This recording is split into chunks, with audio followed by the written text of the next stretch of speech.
బంగారం ధరలు కొనుగోలుదారులకు ఊరటనిచ్చాయి. గురువారం సైతం ధర తగ్గుముఖం పట్టింది.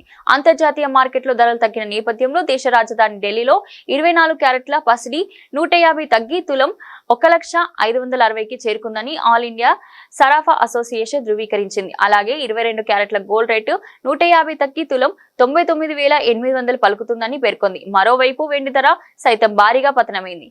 1000 తగ్గి కిలోకి 1,07,200కు చేరుకుంది. ప్రపంచ మార్కెట్లో స్పాట్ బంగారం స్వల్పంగా తగ్గి ఔన్స్ కి $3,365.90కు చేరింది. అదే సమయంలో స్పాట్ వెండి 1% తగ్గి ఔన్స్ కు $36.37కు పడిపోయింది. యుఎస్ ఫెడరల్ రిజర్వ్ వడ్డీ రేట్లలో ఎలాంటి మార్పులు చేయలేదని Kotak securities commodity research APV Kainat Chainwala తెలిపారు. ఈ నిర్ణయం తర్వాత యుఎస్ డాలర్ బలంగా ఉన్నది. అయితే బంగారం ధరలు ఔన్స్ కి $3,390 తగ్గాయి. వడ్డీ రేట్లు తగ్గుతాయని అంచనా వేసిన ఫెడరల్ రిజర్వ్ వడ్డీ రేట్లను సవరించేందుకు అంగీకరించలేదు. అయితే యుఎస్ ద్రవ్య విధానానికి సంబంధించిన ఆర్థిక అంచనాలను మాత్రం సవరించింది.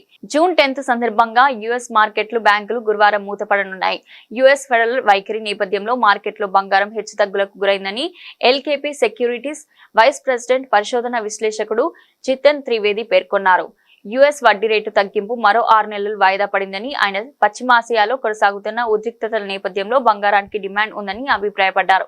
ఇక హైదరాబాద్ లో బంగారం ధరలను పరిశీలిస్తే 22 క్యారెట్ల ధర 92,650 ఉండగా 24 క్యారెట్ల పసిడి 1,01,080 పలుకుతుందని చెప్పింది. ఇక వెండి ధర కిలో 1.22 లక్షలు పలుకుతుంది.